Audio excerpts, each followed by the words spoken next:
be able to do with that in his hands. We've got a Hook City bottom lane once again.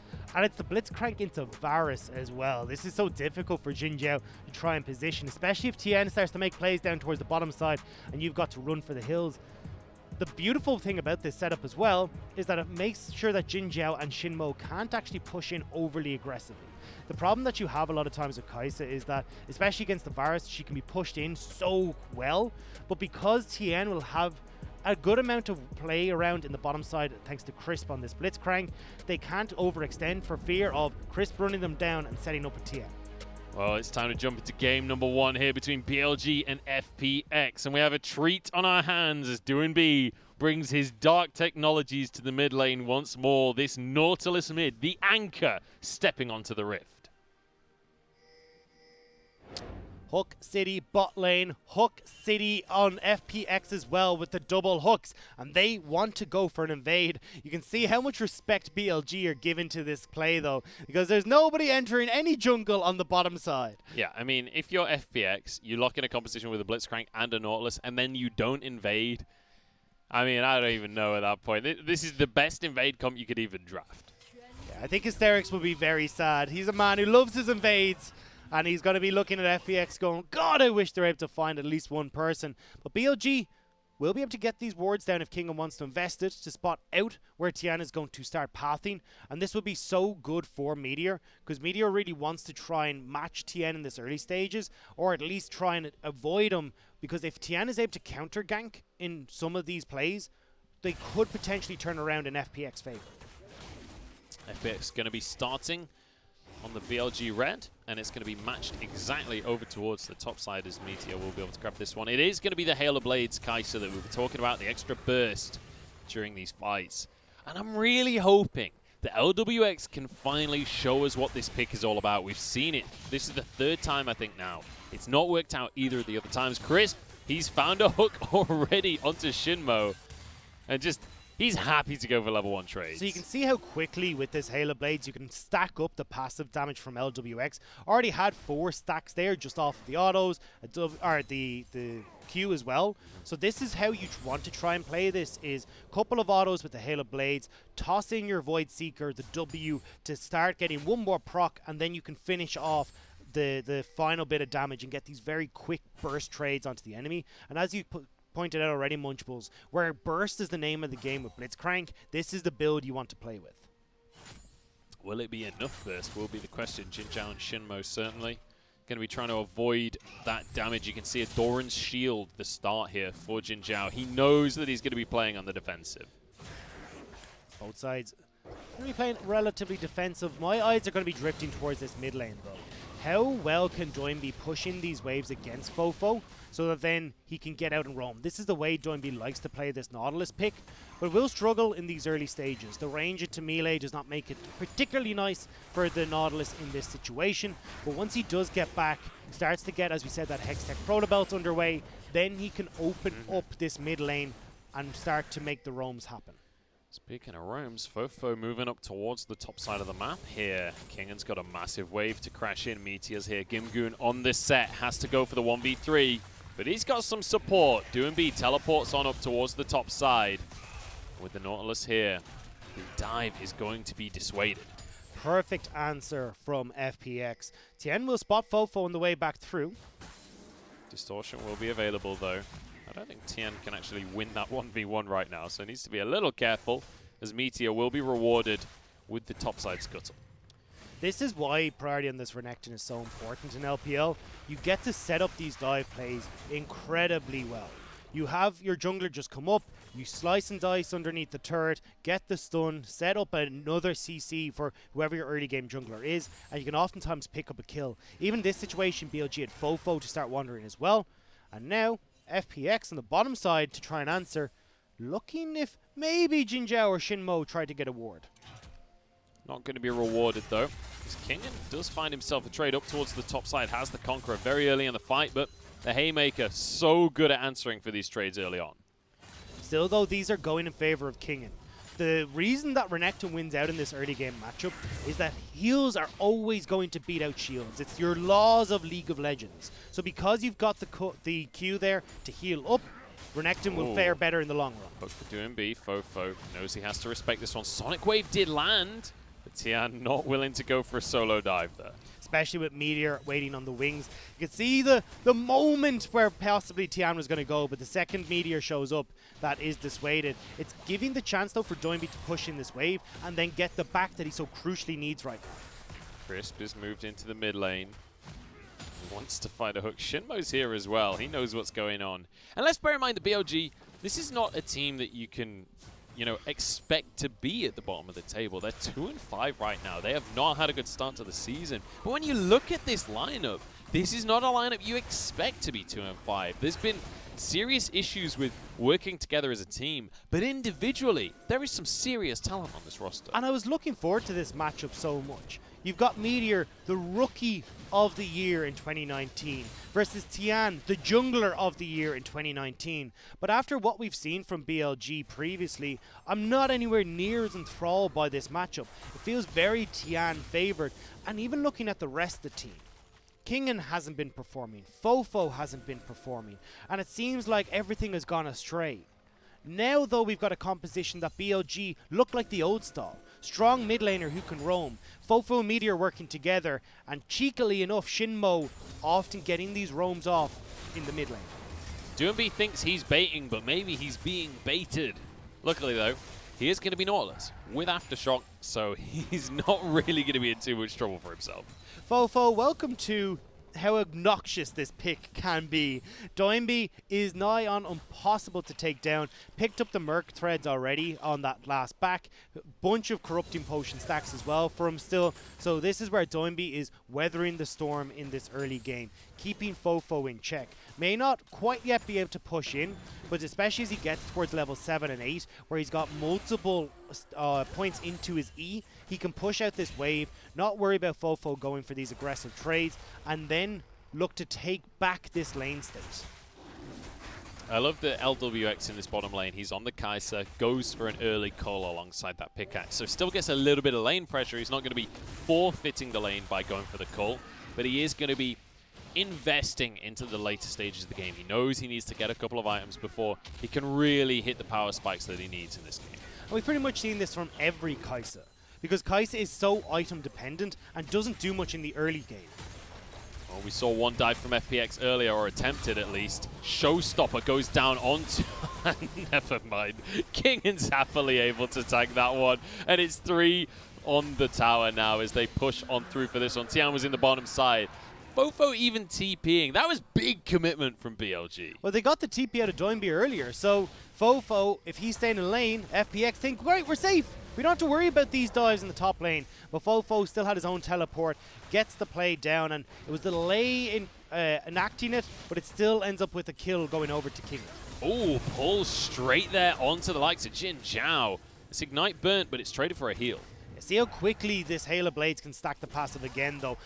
Pretty much straight off the back, you get that burst down, and Crisp is looking great on this Blitzcrank and setting up LWX to land that burst. Really nice stuff coming out from the bottom lane of FPX, and you expect no less either. Let's bear in mind, this is the World Championship roster as well. Khan not going to be in the top lane, it is still Kim Goon.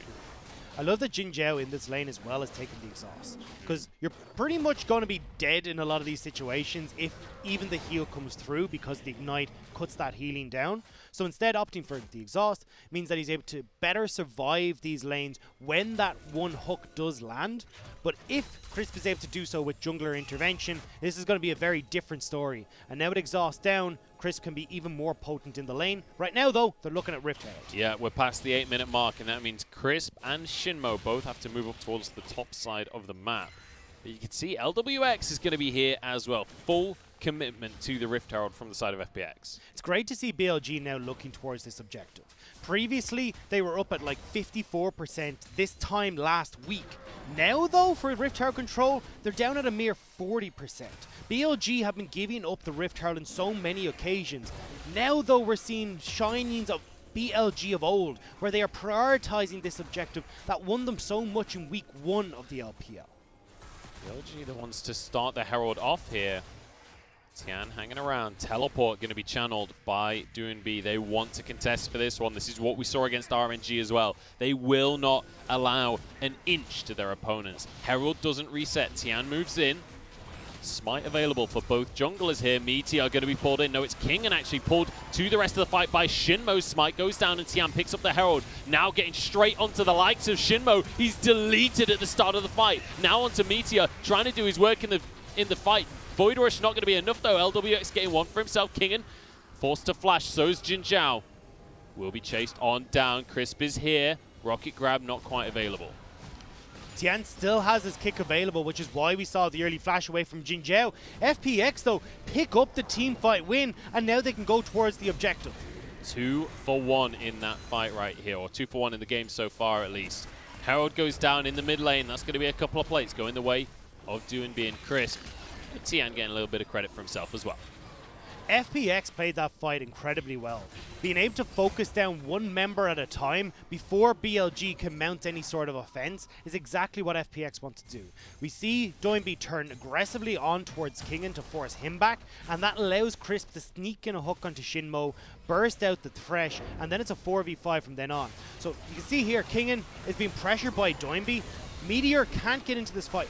He's worried about getting focused down, so when the hook catches onto Shinmo, Meteor has to overextend and attempt to save the play, and FPX are given the opportunity to clean up. And it's just so great to see the coordination from FPX. They group up as soon as Meteor goes in there. Everybody is there to protect LWX. Nobody abandons the AD carry. Usually as well, we'd actually see the AD carry being the big difference maker in this. It was what we saw in the RNG versus FPX game where the Kai'Sa wasn't able to deal the damage because you were going against a misfortune. That bullet time can work wonders in these early game team fights. Up against Jin Zhao though, where the corrupting chains aren't able to do as much work, the Kai'Sa's lack of damage or lack of mobility isn't as big of a factor. Kingen wants a 1v1, but the Showstopper actually pulls him towards the tower, not quite under, and it means Game1 just loses the fight. See Doinb leaning up towards that top side as the play started to kick off, but when he spotted Meteor, he backed right over towards the mid lane once again. Crisp roaming again to try and get a play on this mid.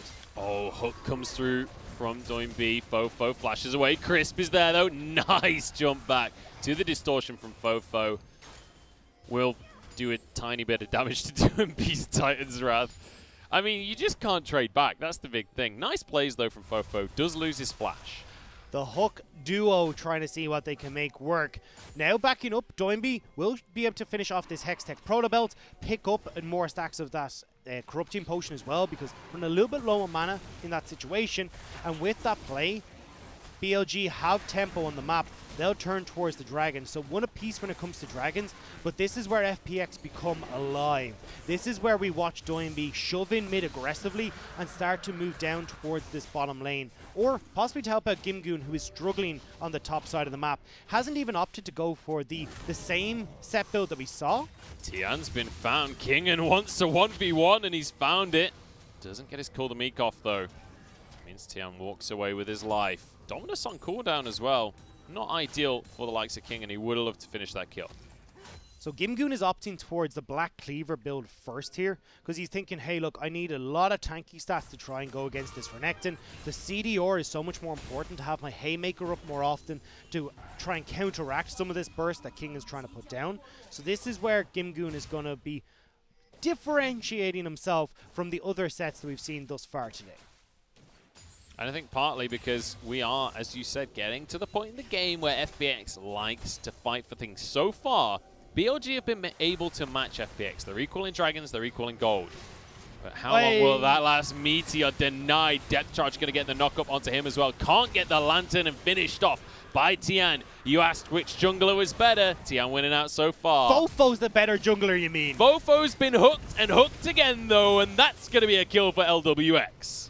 This hooking is going crazy in this game. They managed to catch out Meteor. Fofo tries to be cheeky and steal away the blue. Now Shinmo might be next on the menu.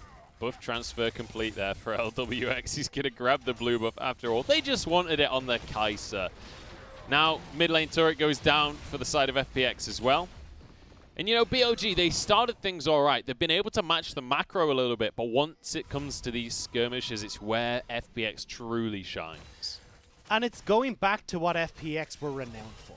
Playing towards these bottom lane style plays, helping out Doinby in the mid lane, and as you said, going for skirmishes. This is not the testing FPX that we saw, where they're trying the likes of Azir's and Kassadin's late game scaling champions, or even going for split push on the Fiora's Khan. This is the FPX of old. This is the style that won them the World Championship, and it's now really kicking the butt of BLG. BLG not having a fun time of it so far in game number 1. As I said before, they've been able to match the macro a little bit. They had a nice dive onto the likes of Game1 to get a kill. They got themselves a dragon as well. But now FPX, it feels like starting to slowly but surely grasp control of the game. And with that word grasp, I want you to look at Blitzcrank's build. Because he's gone for an early QSS that won't be useful against Meteor. Meteor is going to find him. Dragon's Rage. Oh, the chains don't hit from Jin Zhao. And now he's going to walk face first into Tian. The hook's not going to land. Nice patience from Tian on the blast cone. And now the rest of the squad's in trouble. Game1 flashes forward. Doesn't get anything as King and goes for the Dominus. Showstopper keeps him down, though. Game1 survives for now. One more auto will get the kill, though. Jin Zhao finds one for himself. Fofo with the chains onto Tian. Gets the root. Jin Zhao follows up, and Meteor gets the kill with a Prey Seeker. Oh, they missed everything on FPX's side. The hook from Doinby goes into the wall. The kick from Tian is not quite there. And BLG will find themselves the second Rift Herald of this game.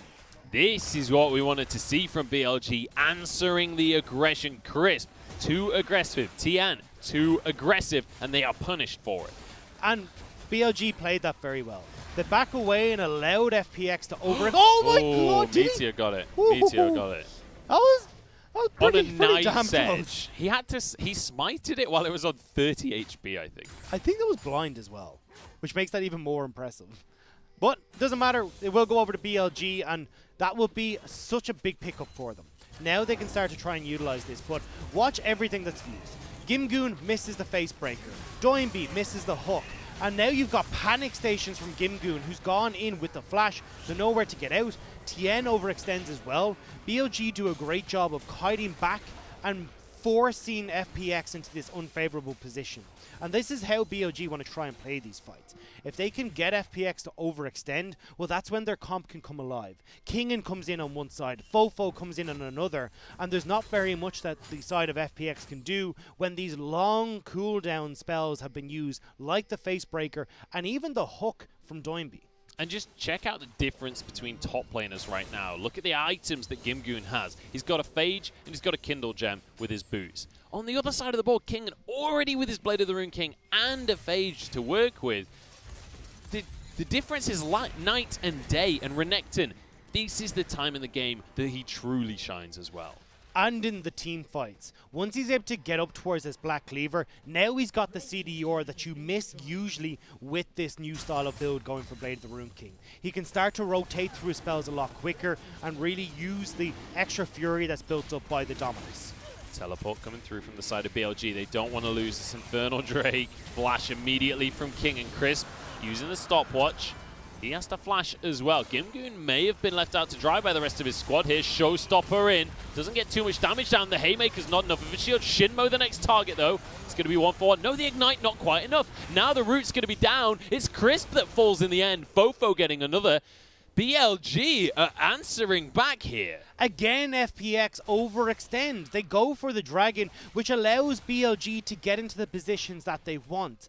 FPX want to start off this fight by making the pick with Crisp and then moving in with all the extra CC that they have from Doinby, from Game1. But that's not what we're seeing. Instead, BLG are allowing them to go into these objectives and then they can go and take the fight. So with everyone available in these fights, I'm always going to favor the likes of Renekton at this point of the game.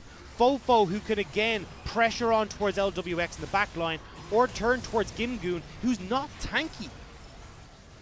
And then Crisp obviously gets rooted towards the backside of the fight. Great hook there from Shinmo. And the Lantern on himself means he survives the Ignite during this fight. And I was chatting to Lyric about this matchup last night, and I asked him what he thought, how this one was going to go. I was saying it was going to be a clean 2-0 FPX, and I didn't think BLG would stand a chance. What he told me was, game number 1, BLG will look great. They'll take it to FPX, they'll win the first game. And then FPX will turn it around and get 2 clean wins. I didn't believe him, but right now, BLG looking pretty good in game number 1. BLG are looking very good in game number 1, and especially in that top lane. You started to point it out, Munchables, but Kingin is an entire Blade of the Rune King over Game1 right now.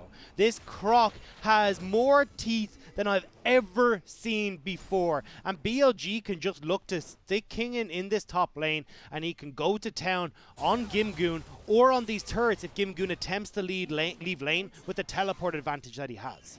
And we have to revisit the bottom side of the map as well, because we've been talking about how LWX on this Kai'Sa pick is something that you want 2 or 3 items before you're really going to have much of an impact in the game. And yet, FPX are still going for these 5v5 fights. And this is a big mistake. In theory, they should be able to win a fight if they get a pick. Chris pulls someone in. It doesn't really matter who you get on BLG's side, to be honest. You'll be able to burst them down. The Halo Blades, Kai'Sa, Doinby's Nautilus, even Game1. This is all heavy upfront damage. And that's why they need to start playing towards a pick-orientated style rather than facilitating BLG's superior team fighting style. Fofo are going to be forced to recall on the bottom side. Doinby might be able to find an anchor, though. It lollipops. Fofo respects it, uses the distortion. Doesn't even get a lick in there. Still has the Proto Belt as well, which he could have just used to stop the back and then toss the anchor hook to try and finish off. But it doesn't matter. I think with Meteor there, it was always going to be Fofo escaping towards the turret. Will get himself to safety. And we have to give props to Meteor so far this game. We mentioned he was the rookie of the split last year. In fact, he was rookie of the year last year in 2019. And he's up against the jungler of the year in the entire world, the MVP of the World Championship in Tian. And so far, Meteor is looking pretty great on this Rek'Sai. Well, Rek'Sai is such a strong pick at the moment, particularly into Lee Sin. You can control the early game as much as you want. You're also able to disrupt so many combos that Tian would like to go for on this pick. As well, sitting on the Black Cleaver, you're at a stronger point when it comes to these team fights than Tian right now. But this is where Meteor is going to start slowly falling off. And now it becomes much more about the utility that Tian brings to these team fights, more so than the upfront damage that Meteor could have done up until this point. Now, Shinmo and Jinzhao are going to be clearing out mid. So they look for priority just about anywhere they can get it. Bear in mind, BLG, they've taken 2 towers so far this game. FPX only taken 1. They have a gold lead for themselves.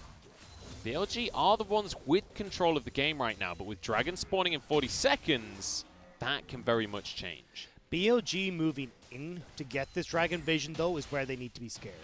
Picks coming through from Doinby's hook, from Crisp hooks, from Game1 getting a flank TP off is where this is most dangerous. They've actually positioned Doinby towards the top side, so they want Game1 here to try and start things off with a flash facebreaker or the showstopper.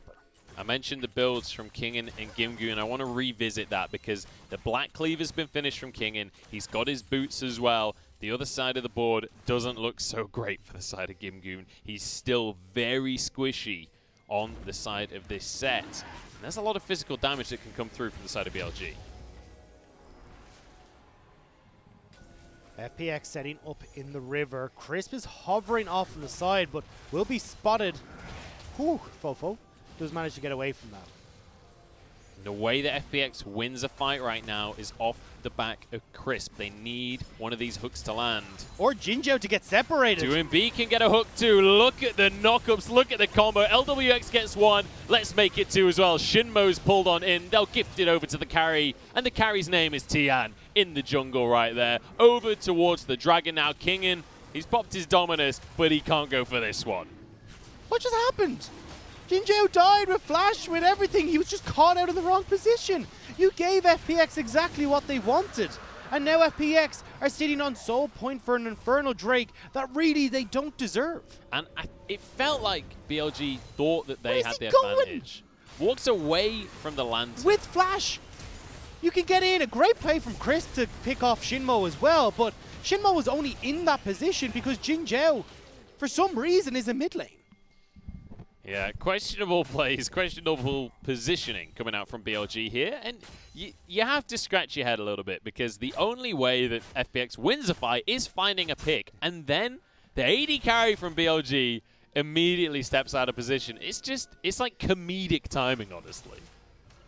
And now we got to start to look at again how heavily FPX are playing to this pick style. Because when I look towards Kai'Sa's build, she's opting towards this AP style, which is all about proccing that passive. And Halo Blades on the Kai'Sa, this AP damage, this burst is going to be so incredibly high that even if they get the hook onto the likes of Kingen, before the Dominus is popped, there's a high chance that they're just able to burst down this anyone, to be honest, on BLG and not worry too heavily about what's waiting on the other side of the brush that Crisp throws his fist into. I want to just quickly revisit the 10.5 patch notes ever so slightly here as well, because we've got a lost chapter going over to the side of LWX. AP Kai'Sa got slight scaling improvements, and also if you land the Prey Seeker, the cooldown is reduced by 70% instead of 50%. So suddenly, going a little bit more AP heavy in the build can pay dividends. Also gives you a lot more poke, which is a great thing as well. So if they're not able to actually find the hook and FPX are waiting on these cooldowns from Crisp, from Doinby, well, LWX can toss out a few of these Prey Seekers, start to get poke onto the likes of Meteor, FPX, or Jin Zhao, and dissuade them from going overly aggressive in these fights and put some manners on them around these objectives. Kingen now starting to pressure towards the bottom side of the map. Meteor waiting off to the side.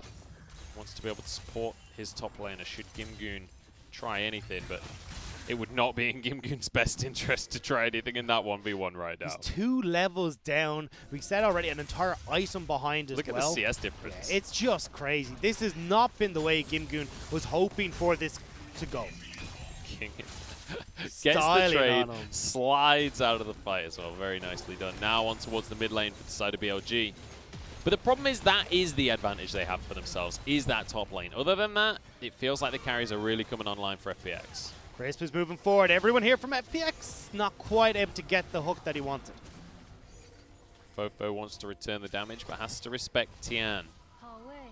Now, you see positioning-wise, FPX, they're the ones with priority over Baron. They can just play around vision here and try and bait BLG in. And it feels like because you've got Crisp on this Blitzcrank, FPX always have a way back into the game.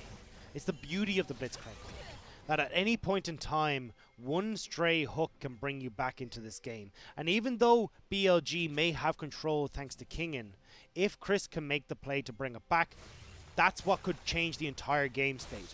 Kingen, though, moving back down to his home in the bottom side to try and keep pressure on this tier 2 as BLG get control of this Baron area. BLG will have the Scuttle Crab as well, so no sneaky shenanigans can happen for the next 40 seconds or so. So FPX at the moment will be looking to try and put pressure into this river and force the teleport out of Kingen. If BLG are forced to group as 5, that makes the game so much easier for FPX because they can start to fish for these hooks and not worry about losing towers on these side lanes. At the moment, though, it's going to be very difficult for them to try and make that happen. Fofo can move in as this LeBlanc, place a ward and dash back out. Jin Zhao, as long as he stays relatively far back, there shouldn't be any pick potential on BLG while they go to face check for these objectives. Another dragon will appear on the map in 40 seconds time, and right now FPX have had complete control. They only lost one mountain earlier on this game. This would be their 3rd Infernal with things like a Kai'Sa on the squad. You get so much benefit out of that damage scaling, and with a soul on top of it, that could be the end of BLG's opportunity to fight them. This is where it gets dangerous for BLG, grouping up for objectives. You can see Kingen is a little bit back from base, and that's what we're talking about from Fofo. Moving in to spot where FPX are setting up and then getting back out with the distortion. Again, we're going to see it here. Places a ward, gets more control. Crisp, though, on the side here. Yeah, that's 2&B, but he's not really the target you want. Knock up, but stopwatch from Jin Zhao and Meteor very early. Hook onto Jin Zhao, though. He's locked up in the fight. Does get flashing away, but he's not going to be able to do any damage now. Oh, LWX goes way too deep on this one. FPX, can they actually deal the damage to win this fight now? Fofo still going to be there on the LeBlanc. Gimgoon doesn't land the haymaker onto anyone, and Kingen shuts him down. BLG win out the fight. But LWX gone, there's no more damage, and BLG are chasing down FPX. Oh, the flash hook from Shinmo. Kingan's got the damage to finish off the kill, but they'll gift it to Fofo, and they're rewarded with an Infernal Drake. LWX, yes, you got the burst, but not when Halo Blades is on cooldown. LWX used it to take out Meteor, so when he flies towards Jin Zhao in the back line, it's nothing left in the tank. Got both of BLG's carries there go golden, and this is where we watch LWX. Does get the burst down to kill out Meteor, but then takes so much damage from Fofo, not expecting it when he goes towards the back line, that he's not able to finish out Jin Zhao. And with the Kai'Sa down, there's no more damage for FPX. Tien can't carry, Doinby's all out of gas, and BLG get the dragon and get the fight. And you could see Jin Zhao. I don't think the arrow that he was priming was even actually meant for the side of LWX. He was just getting ready to throw it into the fight. LWX just plonks himself right in front of the Varus as Jin Zhao's like, okay, I've got a new target, I guess. Just executes him right then and there, point blank. BLG now will be able to move over towards this Baron again. Still though, this can go either way. We have to see both teams execute the game plan how they want. FPX looking for a pick before the fight kicks off, or Kingan and Fofo finding the flanks that they want to get onto LWX. You can see how crucial in these scenarios both AD carries can be because of how much upfront damage either side can do. If the AD carries go down, there's no sustained damage to finish out the fights. Meteor's build is hilariously aggressive. He's looking for a GA next. He's still not finished his tier 2 boots just yet. He's just got pure damage here. This is needed on the side of BLG, because it's not so much of an offensive pick. It's actually so then he can get just finishing off there. Actually, it's so he can go super into the backline and be an engage tool for the side of BLG. Because if you've got Kingan off on the side and you've got to rely on Shinmo's hook, it's a little bit difficult to guarantee these fights when you want them. So Meteor is opting into being that engage tool, and having the GA there means that he can survive a little bit longer in the fights. And now you can see BLG. Let's go back a second and remember what the strength was for BLG during the wins that they did find for themselves. It was the macro play. It was controlling the lanes, and it was winning through towers. You can see them returning to form right here. They've got Fofo up towards the top side, they've got Kingan towards the bottom, and then the three-man squad in the mid lane. Baron is needed to put the nail in the coffin for FPX this game. Kingan, yes, has the advantages, but they're going to start falling off. He's approaching that level 18 mark. You can start to see that these big ticket items are coming in for Gimgoon as well. Yes, he's still behind, but Gimgoon is going for this tankier build that's far more useful in team fights. So if Kingan isn't able to solidify these wins on the bottom side of the map, well then FPX can find a fight eventually with a pick from Crisp. Look, if you throw out 100 hooks and only one sticks, well the longer you've got to do that, the more chances you have for FPX to make the play that they want. That's the thing about Blitzcrank. It doesn't really matter about items. It doesn't really matter about damage. Your hook scales indefinitely. If you get a hook onto Jin Zhao late on into the game, it will win you the fight. That's just how this champion works, and you always have to respect that. But most importantly, it can be incredibly effective in these split push scenarios. There's a lot of things you got to respect on FPX's side. Doinby setting you up as well with those hooks, the pick that can come through from the depth charge, and this Kai'Sa 4-1 and 2. The reason that we said we don't like to see Kai'Sa is because she kind of sucks at that early, 8 to 20 minute mark. But Kai'Sa now is about to finish off a Rabadon's death cap, her 4th item. Yeah. And this is no longer where Kai'Sa sucks. She is hitting peak performance and is going to take over from Jin Zhao as the AD carry who can be more useful in these fights. This is what peak League of Legends looks like. You might not like it, but LWX does as he finishes off his Rabadon's death cap. He's going to be sitting pretty with his new hat. He's ready to jump into a wedding. But will it be wedding wells or death knolls, though? That's the big question here. Because if you dive in again like we saw in that last fight, that's not going to be the celebration that you'd expect for FPX. But it could be the strategy, ultimately. because you have to bear in mind, a lot of the wins from FPX in the World Championship were down to the fact that DoomB was married, right? That was the general belief of the fans. That marriage buff only lasts for so long. Maybe it's a different member on the squad's turn. Well, Kingen hiding in the bush here. LWX doesn't realize he's been spotted here. Kingen going to be chilling in the pixel brush, waiting for someone to walk into him. Crisp, though, on the Blitzcrank. I don't think Kingen is the one you want to pull into your team right now. Especially with that GA. So now the people that you can pull in is starting to deteriorate. 3 GAs on the BLG side makes it so much more difficult for FPX to operate in this burst out scenario. They're just going to go straight for the dragon. Who gets the smite? It's going to be the side of Meteor. Finds the dragon, and they might just find the fight as well. Kingen's going crazy in the middle of everyone. DoomB pulls himself out with the dredge line, but Fofo looking for more. It's going to be an arrow through DoomB. He's so solo. He's walking away, but Meteor flashes forward, gets onto Tian as well. Challenging smite as one goes down to Kingen. GA's not going to do anything for the side of Tian. Knocked up and finished off by Fofo.